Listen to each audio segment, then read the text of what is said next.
पवित्र श्रीमद् भागवत गीता, पवित्र चारों वेद, पवित्र कुरान शरीफ, पवित्र बाइबल, पवित्र गुरु ग्रंथ साहिब, पवित्र कबीर साहिब की वाणी में छुपे हुए गूढ़ रहस्य अर्थात तत्व को जानने के लिए कृपया अवश्य सुनिए जगत गुरु तत्वदर्शी संत रामपाल जी महाराज के मंगल प्रवचन।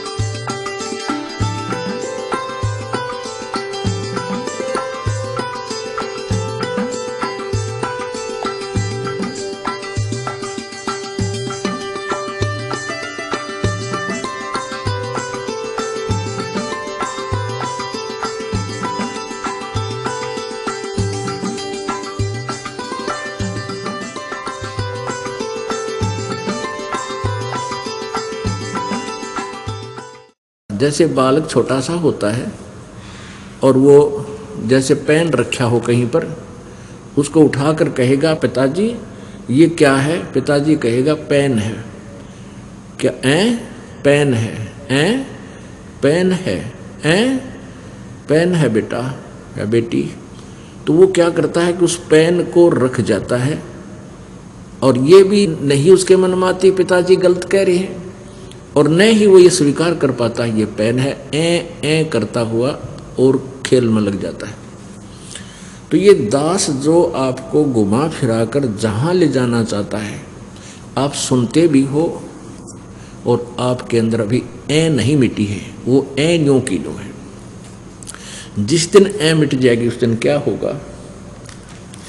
लागी का मार्ग ऊर है, लगे चोट काल जा कर के।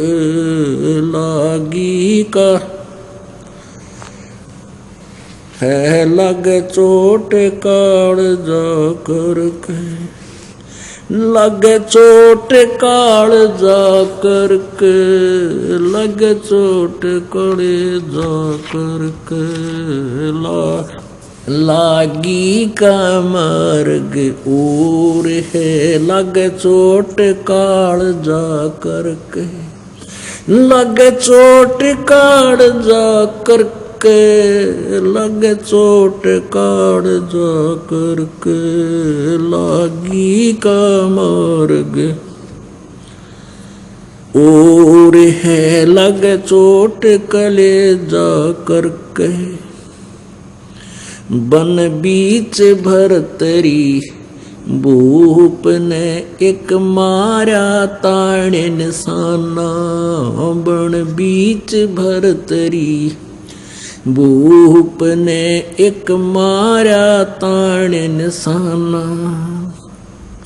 कोई घड़ी सदी थी आवन की, साधु का हो गया आना। कोई घड़ी सदी थी आवन की, साधु का हो गया आना। कोई मुआ मर्ग जवा दियो, नत तारे धरो न बाणा। कोई मुआ मर्ग जवा दियो, नत तारे धरो न बाणा। वो जंदा कर दिया डोर था, शिष बण्या परीक्षा करक। शिष बण्या परीक्षा करक, शिष बण्या परीक्षा करक। लागी का मार्ग और है, लग चोट काल जा कर के। लग चोट काल जा कर के, लग चोट काल जा कर के। लागी का मार्ग और है, लग चोट काल जा कर के। कबीर परमात्मा जी क्या बताते हैं कि जब आपकी परमात्मा की तरफ विशेष तड़फ हो जाएगी ऐसी स्थिति हो जाएगी जैसे कोई यूं सोचेगा ये रोगी है।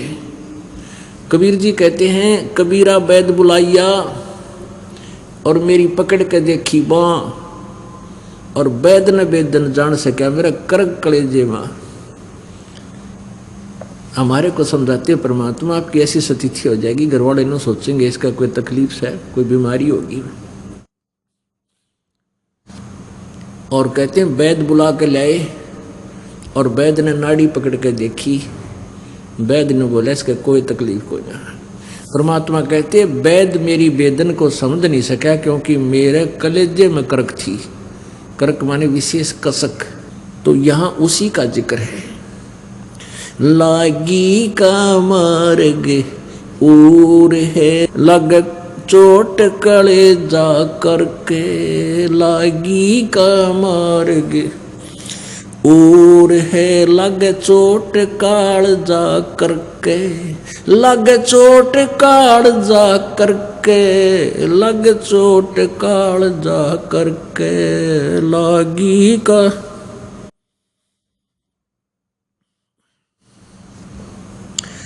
गोपी चंद जोगी हो गए जिन ले लिया भगमा बाणा, गोपी चंद योगी ओ गए जिन ले लिया भगमा बाणा, गुरु महल जनान भेजते डोडी पे अलख जगाना, गुरु महल जनान भेज थे डोडी पे अलख जगाना।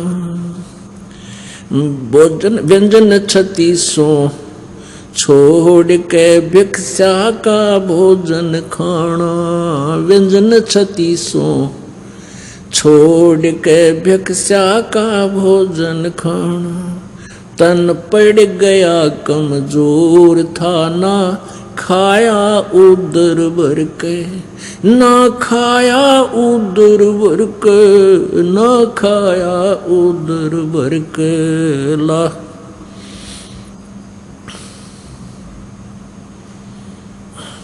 लागी का मार्ग और है लग चोट काल जा करके, लग चोट काल जा करके, लग चोट काल जा करके।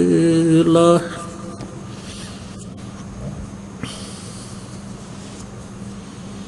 बाजीद कहे उठाओ ऊंट को, लोग कहें ये मुआ, बाजीद कहे उठाओ ऊंट को, लोग कहें ये मुआ। रही उठन आड़ी चीज नहीं गया ओड सलानी सुआ, रही उठन आड़ी चीज नहीं गया ओड सलानी सुआ। कुछ नक्सक बिगड़ा है नहीं बाजीदा अचरज हुआ, कुछ नक्सक बिगड़ा है नहीं बाजीदा अचरज हुआ। जिन किया अचंबा घोर है तजा राजकाल से डर के, तजा राजकाल से डर के, तजा राजकाल से डर के। लागी का मार्ग और है लग चोट काल जा करके, लग चोट काल जा करके, लग चोट काल जा करके। लागी का मार्ग और है लग चोट काल जा करके। सुल्तानी मगन बैराग में जिन तज दिया बलख बुखारा, सुल्तानी मगन बैराग में जिन तज दिया बलख बुखारा। कदे पालकियों में चालते आज उठा लिया गुदड़ बारा, कदे पालकियों में चाल तेरे आज ठा लिया गुदड़ बारा। सब संगी छोड़ी रोवती रोवे था कुण बासारा, सब संगी छोड़ी रोवती रोवे था कुणबा सारा। शोर मचा रणवास महना देखा पीछा फिर के, ना देखा पीछा फिर के, ना देखा रे पीछा फिर के। लागी का मार्ग और है लग चोट काल जा करके, लग चोट काल जा करके, लग चोट काल जा करके। लागी का मार्ग और है लग चोट काल जा करके। कुएं में शेख फरीद ने किसी मीठी बोली भाषा, कुएं में शेख फरीद ने किसी मीठी बोली भाषा। तुम चुन चुन कागा खा ली और मेरे हाडा पर का मासा। तुम चुन चुन कागा खा ली और मेरे हाडा पर का मासा। मेरे दो नैना मत छेड़ना मोहे राम मिलन की आशा। मेरे दो नैना मत छेड़ना रे मोहे राम मिलन की आशा। जिन करी तपस्या घोर थी वो हुए आश्रय अर्क, वो हुए आश्रय हर्क, वो हुए रे आश्रय अर्क। लागी का मार्ग और है लग चोट काल जा करके। लागी का मार्ग और है लग चोट काल जा करके। लग चोट काल जा करके, लग चोट काल जा करके। लागी का मार्ग और है लग चोट काल जा करके। पीपा दरिया में कूद गए रजिन कैसी करी ढिठाई। पीपा दरिया में कूद गए रजिन कैसी करी ढिठाई। वो नरपाड़ा जीत गए रजिन सिर धड़की बाजी लाई। नर वो पाड़ा जीत गए जिन सिर धड़की बाजी लाई। कह मंगलानंद चेतियो कुछ सोच समझ मेरा भाई। कह मंगलानंद चेतियो कुछ सोच समझ मेरा भाई। बिन चेते यु झूठा शोर है कुछ जाइयो सुकर्म करके। कुछ जाइयो सुकर्म करके, कुछ जाइयो रे सुकर्म करके। लागी का मार्ग और है लग चोट काल जा करके। लग चोट काल जा करके, लग चोट काल जा करके। लागी का मार्ग, लागी का मार्ग और है लग चोट काल जा करके। अब इस शब्द के अंदर कुछ ऐसे महापुरुषों का जिक्र किया गया है जिन्होंने परमात्मा पाने के लिए समर्पण किया, सब कुछ त्याग दिया। इनमें से किनको प्रभु मिला और किनको ना मिला। जैसे अभी आपने देखा, पुण्यात्माओं, जब तक आप ज्ञान सुनते रहते हो आपको ज्ञान अच्छा अवश्य लगता है, लेकिन आपका दिल संसार से हट नहीं सकता। जब आपके साथ प्रैक्टिकल हो जाएगा और ये ज्ञान साथ होगा और परमात्मा का सहयोग भक्ति योग आपके संग होगा, तब आप परमात्मा प्राप्ति करोगे। उदाहरण के लिए इसमें क्या बताया कि वन बीच भर्तरी भूप ने, भर्तरी एक राजा था, उसकी पत्नी जो थी बहुत उसकी नजरों में बहुत ही सुशील और बहुत प्रिय थी। वो अपनी पत्नी को प्राणों से भी प्रिय मानता था और उसको बहुत ही वफादार मानता था।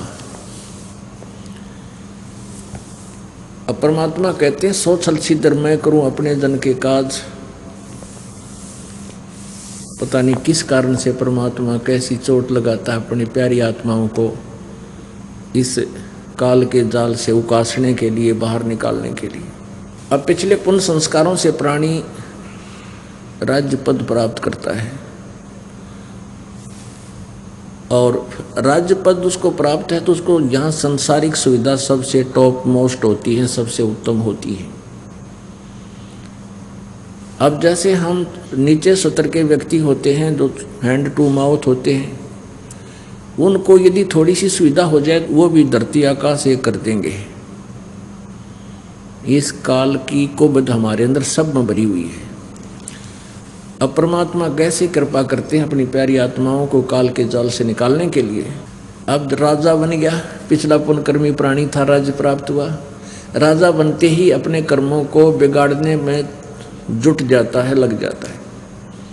राजा शिकार खेलने जाता है और वहाँ उसकी हॉबी है ये निशाना साध कर तीर मारा करते। पहले गोली या बंदूक ना थी और न जचा के जैसे मृगों की डार लाइनें जाती थी हिरणों की, और उनमें न दचा कर राजा बड़े शौक से एक तीर मार दिया, फिर दूसरा मार दिया, फिर तीसरा मार दिया। 3-4 मृगों को मार के घर लाता और फिर बनवा के मांस उनका खाता। गधा अब बिना ज्ञान के को बदी इतनी कर देता प्राणी, क्योंकि उसने कोई टोकनियाँ नहीं, सब सलूट मारे ये समय सारे, कोई नौकरियाँ नहीं। आप पाप कर रहे हो कह तो वो मानना नहीं, उसने बल्कि सजा दे दे। अब जो ही दिन वो शिकार खेलने गया भर्तरी जी, उसने एक मृग मार दिया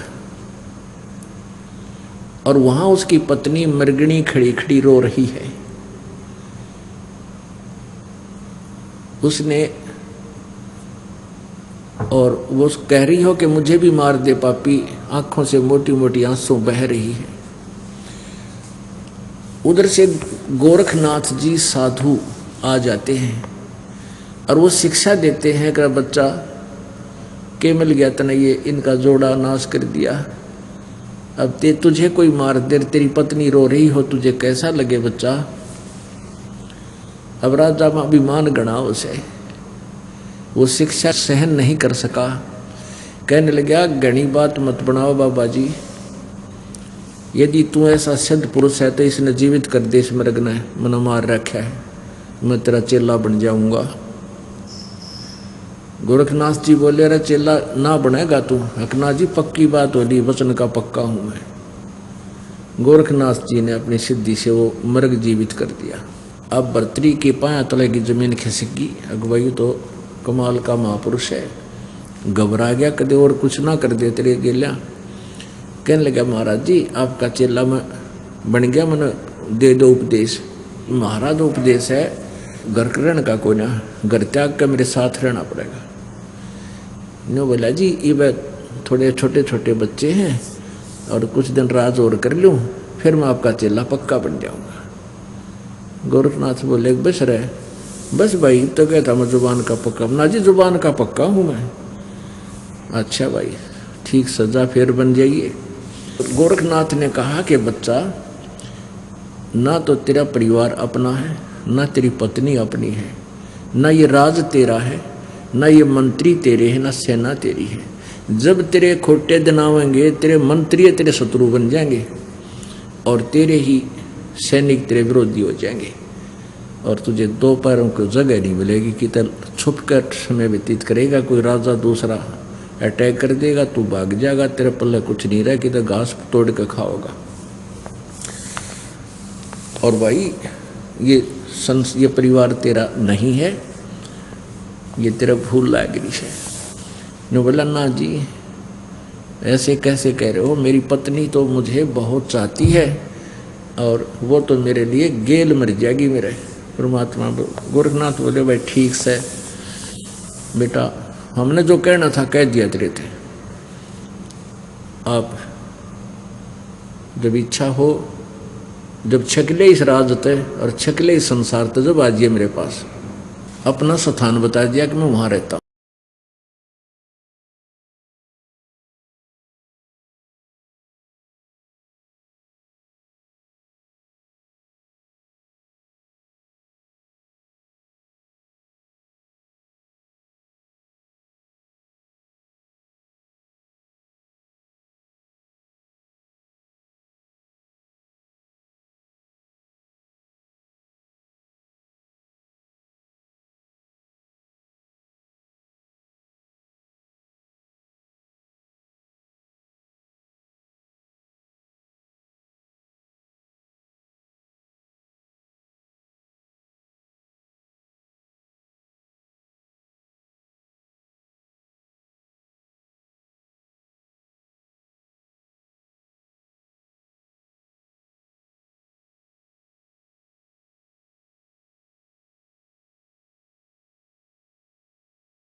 राजा बड़ा अच्छा है, नेक है, न्यायकारी है, क्यों ना ये फल उस राजा को दे दूं। ये विचार करके, और उसने ये भी सोचा कि राजा इसके प्रतिफल में मुझे बहुत सा धन दे देगा। वो इस उद्देश्य को लेकर के, उसी फल को लेकर भर्तृहरि जी के पास पहुंच गई कि राजन, ये एक ऐसा फल है, इसको जो खा लेगा वो दीर्घायु हो जाता है और सदा युवा बना रहता है। तो उसने पूछा कि आपको ये फल कहाँ से मिला? राजा ने पूछा कि सच्ची बताना, नहीं तो तेरे टुकड़े टुकड़े कर दूंगा। अब उसका तो गुस्सा हो गया, उसको मन में आई कि वो फल तो नहीं है ये, पर उसका जच्चा ना थी कि वो तेरे वाला फल होगा। वो कहने लगे जी मुझे तो आपके नौकर ने, जो ये घोड़ों का इंतजार था, दरोगा बोलते थे उसको, कि उस दरोगा जी ने दिया है। वो दरोगा जी बुला लिया, कहने लगा भाई यो फल तू कहाँ से लाया? और राजा ने सतर्क कर दिया कि सच्ची बता दिए, नहीं तो तेरे टुकड़े टुकड़े कर दूंगा, और सच्ची बता देगा तुझे माफ कर दूंगा। अब वो कहाँ पे गया? उसने कहा कि आपकी पत्नी ने मुझे दिया था। सारी कहानी बता दी उसने। तो फिर उसकी पत्नी से पूछा, वह तो नाटकी, पहले तो मना किया, फिर घुड़सवार सामने खड़ा कर दिया, फिर नीची गर्दन कर ली उस नालायक ने। अब उसके पैरों तले की धरती निकल गई उस भर्तृहरि की। पुण्यात्माओं, एक के चोट सिधारिया जिन मिलन दाचा, उसके वो संत के सारे वचन आज सच्चे सिद्ध होते नजर आए। रज तेरा गजब हो। जिसको मैं एक सबसे प्रिय और वफादार मानता था, आज ये कितनी दुष्ट निकली। उसी दिन से राज त्याग दिया और गोरखनाथ जी के चरणों में जाके गिर गया और रोआ बूंदी तरिया बुरी तरह टक्कर मार मार चरणों में रोए कि गुरुजी आप सच्ची कहा करते, मेरा दच्ची कोई ना थी। यह बात है। गोरखनाथ जी कहते तू जिसको अपना मान रहा है वो तेरा नहीं है। यहाँ कोई भी किसी के सामने सच्चा नहीं बोल रह सकता, कोई सच्ची बोलता है नहीं, ना बाप बेटे से बोल सकता। कुछ ऐसी परिस्थितियाँ आ जाती हैं, उसने कुछ बातों को छुपा कर ही रखना पड़ता है। और भाई ये झूठा लोक्स है, तू जिसको अपना मानता वो तेरा कभी नहीं हो सकता। तेरा तो भगवान है और उसको तू भूल रहा। तो भर्तृहरि जी का उस दिन ये सारी बातें सच्ची जचें थी जो जो संत कहे था। अब गोरखनाथ जी बोले कि भाई देख ले बेटा, यो जीव जब माने है जब इसका प्रैक्टिकल हो ले है, वैसे कितनी बात बना लो कति नहीं जसती, कोई ना कोई अटकल लाए रखा है ना, वो तो मेरा खास है। चलो वो खास भी है मान ले, बड़ी बात ये नहीं होता कि सभी पत्नियां नालायक होती हैं या सभी पति बुरे होते हैं। मान लीजिए आप जी की पत्नी भी बहुत वफादार भी है, बहुत शील स्वभाव की भी है, पर वह तेरी नो कोई ना कल तेरी मृत्यु हो जाए, फिर गेल तो ना मरे। और गेल मर जाएगी जब कौन से आगे इकट्ठे जाए, कोई गधी बनेगी कोई गधा बनेगा, तो बताओ वो तेरे हुए क्यों करे। तो इस तरह की बातों को समझा बुझाकर इस काल जाल में फंसी बूढ़ी आत्मा को प्रेरित किया जाता है कि जो तेरा ठिकाना है उसकी तरफ अग्रसर हो। अब फिर इसी तरह गोपीचंद नाम का राजा था। ये दोनों आपस में इनका नाता भी बताते हैं, गोपीचंद और भर्तृहरि। ये इसने भी ऐसे ही अपनी माँ के कहने से राज त्याग दिया था और गोरखनाथ जी के दोनों शिष्य बन गए थे। अब पुण्यात्माओं कहते हैं जो गुरु वचन पर डट गए कट गए फंद 84 के। भाई जो गुरु वचन पर डट गए कट गए फंद 84 के, पर वो किस सत्र का गुरु है और क्या उसके पास वस्तु है, उसी सत्र का लाभ भी गुरु वचन पर डटने से ही, रुकने से ही, स्थिर रहने से, उसका ओबीडेंट रहने से ही मिलेगा। अब गोरखनाथ जी ने उनको कहा दोनों को, वो दोनों गोरखनाथ जी के शिष्य बन गए। गोरखनाथ जी ने कहा कि तुम दोनों जाओ अलवर, राजस्थान में अलवर शहर है, वहाँ का एक राजा था, वो एक दुर्ग बनवाया था, एक फोर्ट किला, वो एक किला बनवाया था, चिनवा रहा था। गोरखनाथ ने आदेश दे दिया कि अलवर के राजा के किले में जाकर तुम मजदूरी करो 12 वर्ष तक, और उसका कोई मेहनताना नहीं लेना, अपने खाने के लिए कहीं और मजदूरी ओवर टाइम करना। उन्होंने कहा जो आज्ञा गुरुदेव। अब जिन्होंने परमात्मा पाना है, जिनको परमात्मा चाहिए, फिर बकवाद की तरह की गुरु जी ने जो कह दिया फाइनल है, चाहे शीश देने की कह, चाहे कुएं में पढ़ने की कह, चल पढ़ना चाहिए। जब गुरु जी है तो या तो गुरु जी मानो मत, उसने निकम्मा है तो फिर उसको गुरु जी का फिर नाता के अपना छोड़ एक तरफ जा बैठे। और जो संत होते हैं वो हित में ही कहते हैं, उसका वर्तमान में भले ही कोई रिजल्ट निकलता ना दिखे, पर परिणाम बहुत अच्छा होता है लास्ट में। अब वो आदेश पाते ही गुरुदेव का चरणों में मस्तक रखकर और चल पड़े, जो आज्ञा गुरुदेव। ठाक अपना बैग पहुंच गए अलवर के किले में, जहां मजदूर मजदूरी करा करते थे।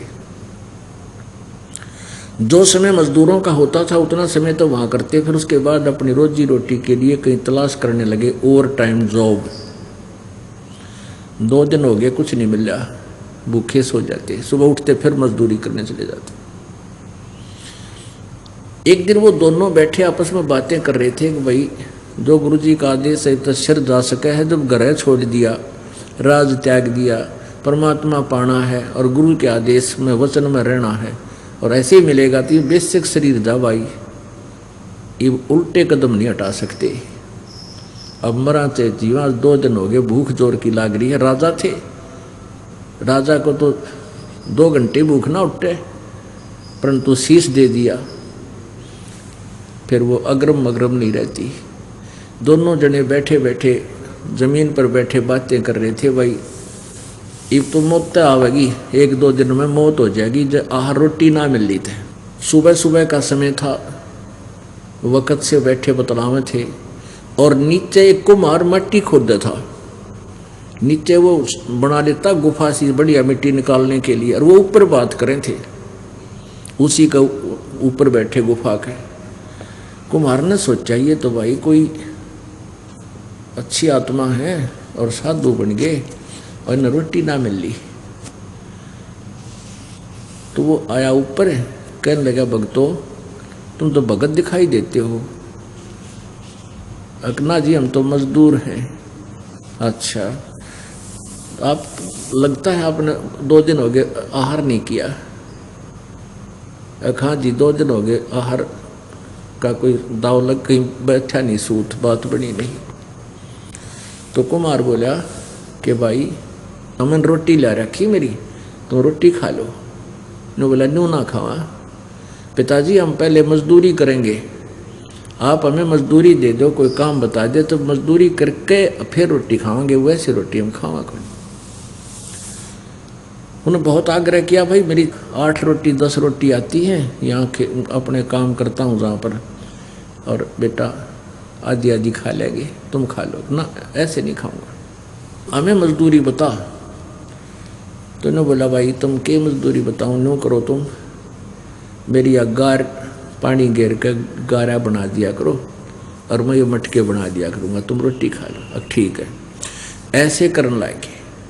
अब उधर से वो कहने लगा अपनी पत्नी से कि 2 सेवक और हैं, 2 की रोटी कुछ ज़्यादा भेज दिया करे।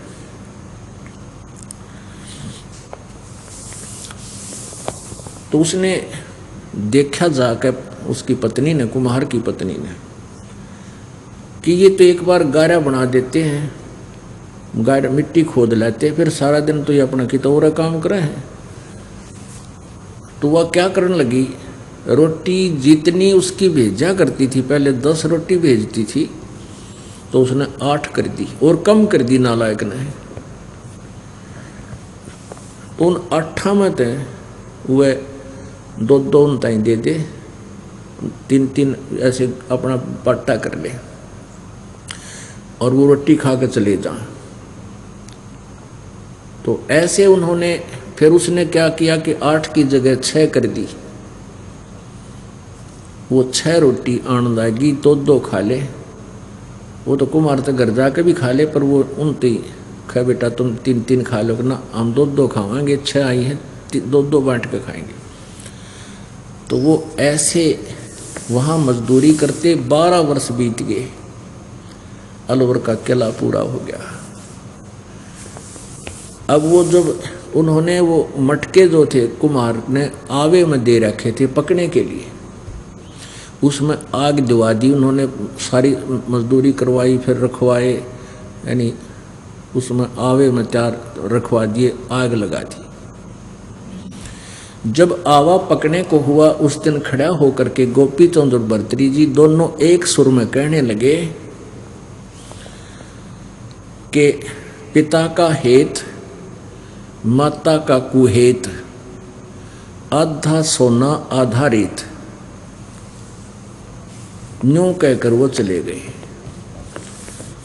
अब जिसमें उन्होंने वो शांत हो गया, ठंडा हो गया आवा। आवा माने एक ऐसा किलन सा होता है जिसमें ये मटके पकाए जाते हैं। उन्होंने क्या देखा कि जब उस आवे को खोला, मटके निकालने लगे। आधे मटके तो सोने के, आधा हिस्सा मटके का सोने का, आधा कति कच्चा रेत, कितना जोगा नीनो का नो अलग पाया। अब वो आधा सोना आधा रेत जब कुम्हार और कुम्हारी ने वो देखा, वह कुम्हारी टक्कर मार मार रोने लगी। नो बोलिए तो कोई महान आत्मा थे और मैंने इनके साथ बहुत जलालत की, मेरा केरा होगा। ये तो इतना दंड देंगे, इतना सोना इसने कहाँ रखेंगे, छुपाते फिर राख डालने इसके ऊपर। कहने का भाव ये है पुण्यात्माओं। अब गोपी चंद और भर्तरी जी को जैसा भी गोरखनाथ जी ने ज्ञान भक्ति मार्ग दिया था, उन्होंने सिर दड़की बाजी लाके किया। और ये एक नियम है, आप जिस भी संत का उपदेशी बन जाते हो जैसा उसने मार्गदर्शन किया है उसको तन मन धन से करोगे, उस सत्र का लाभ भी उसी समय मिलेगा। उसकी प्रत्येक क्रिया प्रत्येक आज्ञा का पालन करोगे। अब उस क्रिया से गोपी चंद और भर्तरी को जो साधनाएं उसने बताई गोरखनाथ जी ने की, उससे कितना लाभ होगा कि वो अब प्रथम मुक्ति प्राप्त है और वो ऊपर स्वर्ग के अंदर विद्यमान है। जब उनका स्वर्ग का समय वहाँ पूरा हो जाएगा, फिर वो पृथ्वी पर आकर एक बार फिर राजा भी बनेंगे दोनों। उसके बाद 184 योनियों में वो चले जाएंगे। अपुण्यात्माओं, सतगुरु के अभाव से श्रद्धालु श्रद्धा भी बहुत रखते हैं, समर्पण भी करते हैं। रावण ने शीश भी काट कर चढ़ा दिए अपने गुरुदेव की आज्ञा से, शिव जी को प्रसन्न करने के लिए, जैसा उसको ज्ञान मिला था। और फिर क्या मिला लास्ट में? एक बार तो यहाँ संसारिक सुख नजर आए, फिर दुर्गति हुई और सारी उम्र के लिए नरक में ठोक दिया गया। ऐसे गोपीचंद भर्तरी का आगे ये हर्ष होगा। फिर क्या बताते हैं? एक बाजीद नाम का मुसलमान राजा था। अपने आत्माओं, जो राजा बनते हैं या कोई अच्छे जिनके अच्छे कोई शुभ संस्कार के कारण वो कोई अच्छा सेठ बन जाता है या कोई उच्च अधिकारी बन जाता है, तो ये पिछले संस्कारी हंस होते हैं। और ये स्वर्ग से भी आए हुए, कुछ स्वर्ग से आए हुए होते हैं, इनमें से कुछ एक होते हैं। और जो सुख इन्होंने स्वर्ग में देखा हुआ होता है वो इस पृथ्वी पर नहीं होता। उनकी आत्मा, उनका मन इस सुख से शीघ्र ही जो है ना उल्टा हट जाता है। और फिर उनके अंदर विवेक भी बहुत होता है।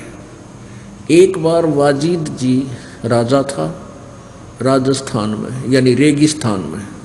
वहाँ के रेगिस्तान के अंदर रेतला इलाका होता है, तो ऊंट ही उनके वाहन होते थे। ऊंटों पर एक बढ़िया आसन, बढ़िया स्थान बना के, बढ़िया उनके नीचे आसन लगा कर सिंहासन सा, उस पर राजा को बैठाते थे। एक साथ में दूसरा व्यक्ति बैठ जाता था ऊपर छतर लेकर के, उनके ऊपर छाया रखते थे। और राजा जी एक से दूसरे शहर में जाते थे तो बहुत बड़ा काफिला सेना का, अंगरक्षकों का और साथ में लंगर का सामान, खाने पीने का साथ ही लेकर चलते थे। तो लंबा ऐसे ऊंट के साथ ऊंट कुछ बांध दिए जाते थे, एक की दूम दूसरे के रस्सा दूसरे की दूम का, ऐसे बांध कर चल पड़ते थे। आगे एक दो व्यक्ति साथ साथ हो रहते थे, शेष उन पर बैठ जाते थे। एक आगे बैठ जाता था पहले वाले को, जो गाइड करता था। तो चलते चलते क्या हुआ कि एक भीड़ी घाटी में से थे और दोनों तरफ पहाड़ थे, उनके बीच से रास्ता निकलता था। वहाँ जाकर के भीड़ी घाटी में एक ऊंट मर गया। ऊंट गिर गया, गिरते ही उसके प्राण निकल गए और ऐसे रास्ता ब्लॉक हो गया। रास्ता ब्लॉक हो गया तो सारा काफिला रुक गया। राजा का काफिला बिना आज्ञा के रुक जाए उसे सहन नहीं होता। उसके अंदर एक अवगुण होता है राजा में कि वो उसी समय वो लाल पीला हो गया और मंत्री से कहा कि मंत्री, मेरी आज्ञा के बिना काफिला कैसे रुक गया? मंत्री ने कहा, जी पता करता हूँ हजूर। आगे जाकर देखा, उसने देखा कि ऊंट मर जाने से सारा रास्ता ब्लॉक हो गया है। इस ऊंट को निकालने में अभी 1 घंटा लगेगा, क्योंकि उसको रास्ता पार करा के आना है, वह आगे उठाना पड़ेगा, तब ये काफिला चल सकेगा। उसको वापस ही लाना उचित था। जैसा भी उस समय लग गया तो उसने कहा राजा ने कि मुझे दिखाओ ऊंट कैसे मर गया, मेरी आज्ञा के बिना ऊंट कैसे मर गया। अब उसने दिनों सोच रखा था सारा तेरे ही हुक्म से चल रहा है, तू सुप्रीम पावर हो गया। अब वाजिद जी को वहाँ ले गए जहाँ ऊंट मरा हुआ था। अब वाजिद ने देखा आंखें भी ओके हैं, न्यों की न्यों खुली हुई, नाक भी ठीक है, गर्दन भी ठीक है, टांग भी चारों ओके हैं, दूम भी ठीक है, पेट भी सारा ओके है। तो उसने कहा ये मर कहाँ से गया, मुझे दिखाओ, मुझे नहीं लगता ये मरा है। तो उनके साथ विद्वान पुरुष भी होते थे, धार्मिक लोग भी, गुरु भी होते थे। उस धार्मिक व्यक्ति ने बताया कि महाराज, इसमें एक जीव होता है जिसका संस्कार था, इसके ऊंट की योनि भोग रहा था, और ये इसका पूरा हो गया समय। ये समय जब भी जहाँ पूरा हो जाता है उसी समय वो अपना शरीर बदल लेता है। वो उस अपने शरीर को त्यागना अनिवार्य है, भगवान का, अल्लाह का आदेश से। वो तुरंत वहीं मर जाएगा, आगे कदम भी नहीं रख सकता। बाजीत जी ने पूछा, क्या हम भी मर जाएंगे? अब उस धार्मिक गुरु ने कहा कि एक दिन सभी ने जाना होगा। आपके माता पिता चले गए, आपके दादा परदादा चले गए, सभी ने मरना होगा। अच्छा, और एक दिन हमें भी ऐसे ही मर जाना होगा अचानक? हाँ भाई, ऐसे ही मर जाना होगा। कहने लगा वापस चलो, फिर इसका विकल्प क्या है? वो धार्मिक गुरुओं ने बताया कि अल्लाह की भक्ति बंदगी करके और आत्मा का कल्याण कराया जा सकता है, और उसको भेस्त स्वर्ग में स्थान मिल जाता। उनको जितना पता था, और वहाँ स्वर्ग में जाने के बाद बड़े मौज है, ठाठ है, सब सुख है, वहाँ कोई नहीं मरता, इतना ज्ञान था उनको। अब उस वाजिद जी ने संकल्प कर लिया कि भक्ति करके और स्वर्ग प्राप्ति करूँगा, वहाँ फिर मैं कभी नहीं मरूँगा। अपने इस पवित्र हिंदू धर्म में भी यह एक करट थी, स्वर्ग जाऊँगा, स्वर्ग जाऊँगा, और स्वर्ग में स्वर्गवासी हो गया। जो भी मर जाता उसको कहते स्वर्गवासी हो गया। तो वापस आ गया वाजिद जी वहाँ से, सारे काफिले को बैक दिया अपनी राजधानी में, और अपनी पत्नियों से, अपनी पत्नी से कहा कि अब मैं चला परमात्मा पाने के लिए।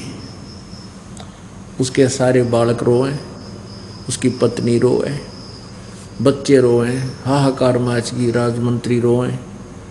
कहने लगा नहीं, मैंने इस पंगे में पा नहीं देना, यहाँ तो ना जाने कब मर जाएंगे, इस राज का मैं क्या करूँगा, राज तो फिर भी मेरा जाएगा। सब कुछ त्याग कर अपने कपड़े, जो बढ़िया कपड़े पहन रहे, तो पाट डाले कति, और सिंपल एक कंबल लपेट कर घर से निकल गया। रो हराट माच रहा था। रोते रहो। अपने आत्माओं, अब परमात्मा इन भक्तों के पीछे पीछे फिरते हैं। अब बाजीत जी घर भी त्याग कर चले गए, और फिर भी उनका उस विधि से मोक्ष नहीं था। अब परमात्मा अपनी प्यारी आत्माओं के पीछे पीछे फिरते हैं। एक समय की बात है, एक औरत रोटी लिए जा रही थी, 4 रोटी, अपने खेत में काम करने के लिए, और वाजिद जी के पास एक कुतिया थी, वह निकट ही, मतलब वहाँ आसपास रहती थी। और वाजिद जी बाजार शहर में गए थे, उनको कोई 2 दिन भीख मिली को ना। अब वो उस कुतिया ब्याई हुई थी, उसका दुख उससे देखा नहीं गया, वो तड़फ रही थी। वो गांव से, नगर से काफ़ी दूर था। तो वहाँ एक बुढ़िया आ गई, एक औरत स्त्री जा रही थी अपने खेत में काम करने के लिए, साथ में रोटी ले रही थी 4 मोटी मोटी, और महाराज को प्रणाम किया। तो महाराज वाजिद जी ने कहा कि माई आप रोटी लिए हो? हाँ कहा महाराज रोटी ले रही हूँ। कि ये रोटी इस कुतिया को डाल दे, यह 2 दिन से भूखी है, इसके बच्चे भी भूखे हैं। वह माई थी ज़्यादा चतुर, वह कहने लगी देखो ये मेरे खून पसीने की कमाई है रोटी, और ऐसे नहीं डालूंगी, इसके बदले में मुझे कुछ दे तू। कहने लगा बोल माई कुछ भी मांग ले, मैं इस कुतिया इसके बच्चों को प्राण दान करने के लिए सब कुछ देने को तैयार हूँ। कहने लगी 1 रोटी डालूंगी, आप अपनी कमाई में दें, अपनी भक्ति में से मुझे 1/4 हिस्सा संकल्प कर दे। वाजिद ने कहा कि माई मैंने अपने पुनों का 1/4 भाग आपको संकल्प कर दिया, 1 रोटी डाल दे। उसने 1 रोटी डाल दी कुतिया को। 1 रोटी को कुतिया से खागी ना चप देसी, और फिर भी ऐसे देख रही है, ऐसे देख रही है। वाजिद जी कहने लगे माई 1 रोटी और डाल दे। तो वो कहने लगी अपनी आधी कमाई मुझे संकल्प कर दे। वाजिद जी ने कहा कि कर दिया, आधी कर दी। अब कुतिया उस 1 रोटी 2 रोटी भी खाकर फिर भी ऐसे ही भूखी है। तो कहने का भाव ये है कि उसने कहा कि आप 4 रोटी डाल दो। तो उसने अपनी सारी कमाई उस दिन तक की जितनी थी सारी उस स्त्री औरत को संकल्प कर दिया। अब ऐसे ऐसे दयालु भक्त भी थे, और आप फिर नौका नो कोरा रह गया। ये काल के जाल हैं, आप फिर खाली।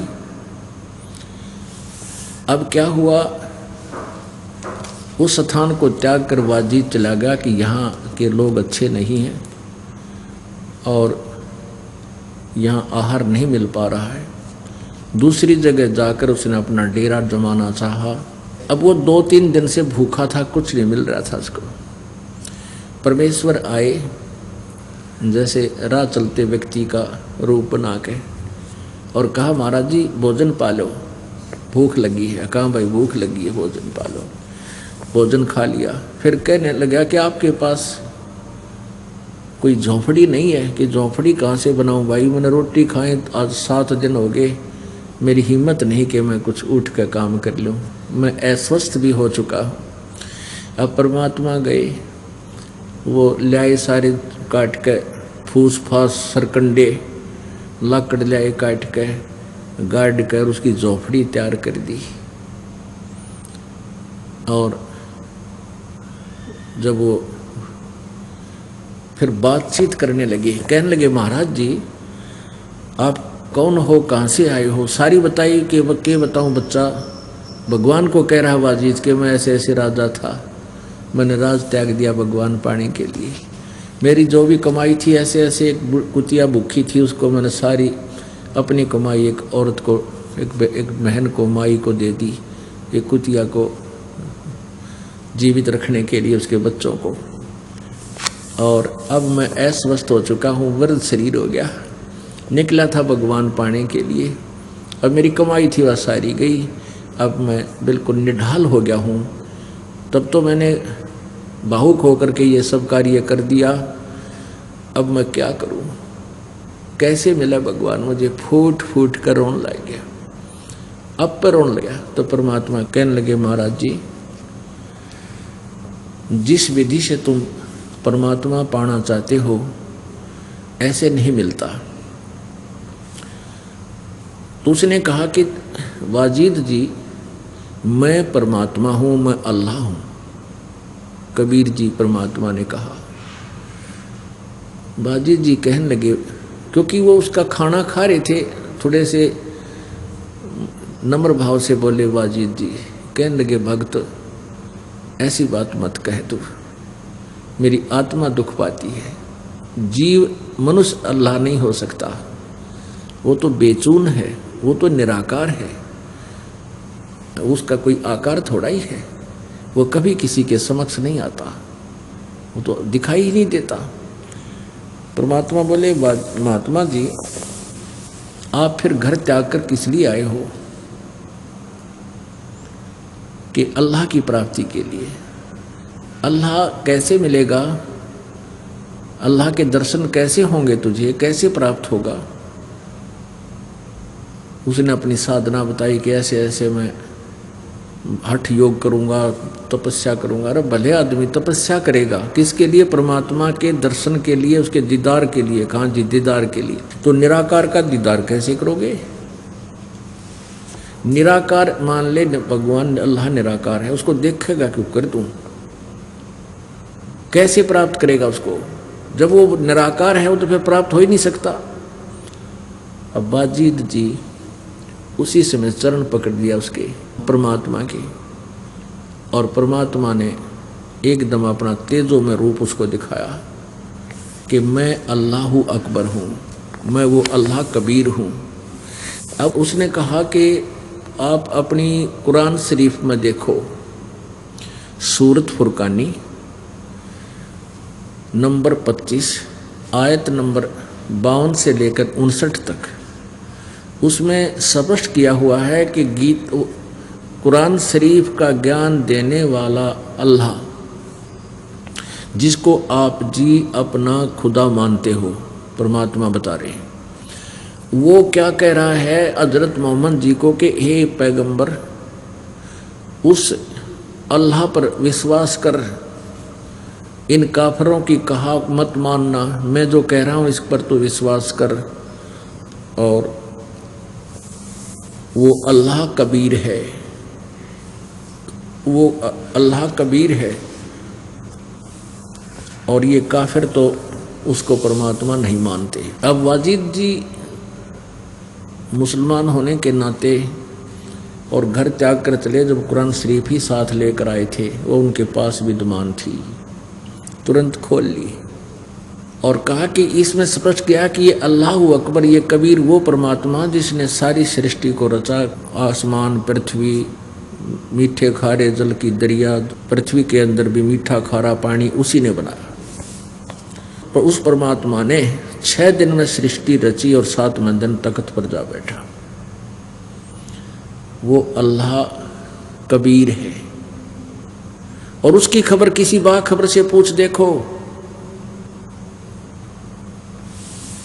अब भले पुरुष, तुम्हारी कुरान शरीफ का ज्ञान इनकम्प्लीट है, क्योंकि आप जी का अल्लाह, जिसको हजरत मोहम्मद और सारा मुसलमान वर्ग अल्लाह मानता है, वो अल्लाह ज्ञान दे रहा है कुरान शरीफ का, और वो कह रहा है कि उस परमात्मा का, वो कबीर नामक परमात्मा की खबर, वही मोक्षदायक है, वही पाप नाशक है, उसकी खबर किसी अन्य बाखबर से, यानी तत्वदर्शी संत से पूछो।